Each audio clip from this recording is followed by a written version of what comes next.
Assalamu alaikum students, I am your social studies teacher and today we will discuss our first chapter, which is winds and cyclone. Now open your book, page number 12, wind. As we know that wind is a moving air. Winds आमतौर पर एक ही direction में एक ही दफ़ा move करती हैं.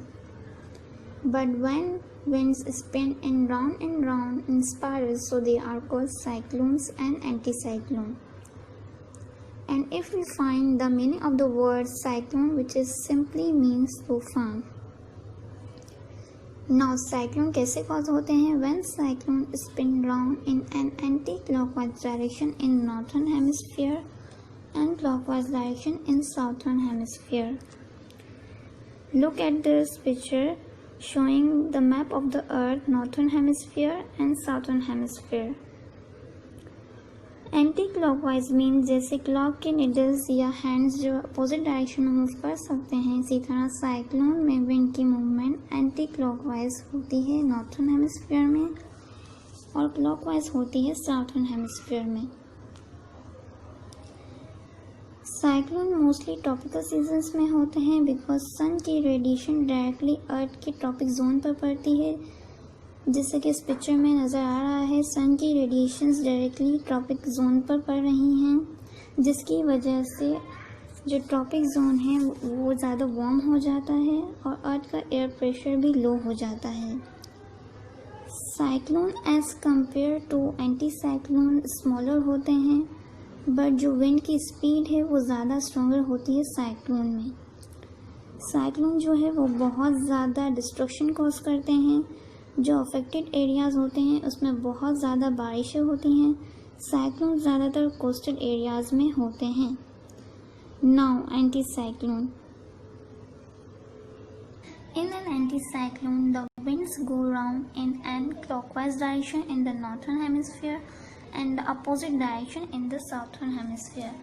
Anticyclone में wind की जो डायरेक्शन है क्लॉकवाइज होती है नॉर्थर्न हेमिस्फीयर में और एंटी क्लॉकवाइज होती है साउथर्न हेमिस्फीयर में.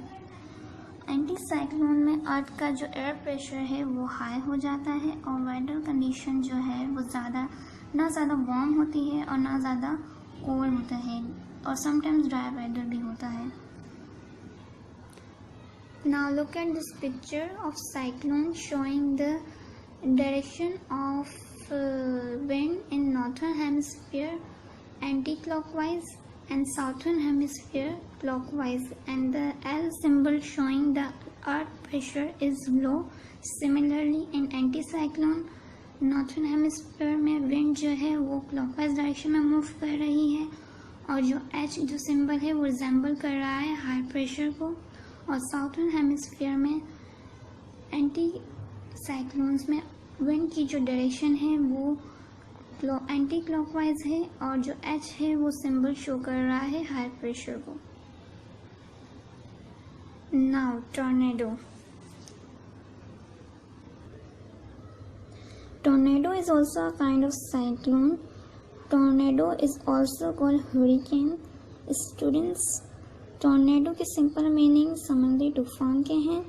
सी साइक्लोन लोकेशन पर डिपेंड करता है. Cyclones and anti cyclone either stormy, windy storm and dust storm. Tornado is the violent kind of cyclone and cause great destruction. Tornado जो है वो बहुत ज़्यादा डिस्ट्रक्शन कॉज करते हैं क्योंकि समुद्री तूफान में इतनी स्ट्रेंथ होती है कि हैवी ऑब्जेक्ट भी वाटर में फ्लो करते हैं.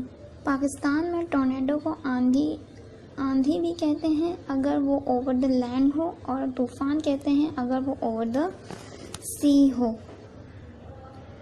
और जो ड्राई प्लेसेस हैं या डेजर्टेड एरियाज़ हैं मीन्स जो ज़्यादातर बंजर इलाके हैं जहाँ ज़्यादातर मिट्टी ही मिट्टी होती है, जैसे बलूचिस्तान वगैरह है, वहाँ ज़्यादातर मिट्टी के तूफ़ान आते हैं जिसे हम डस्ट डेवल भी कहते हैं. Hope you all understand this chapter. Now see you in the next video. Thank you.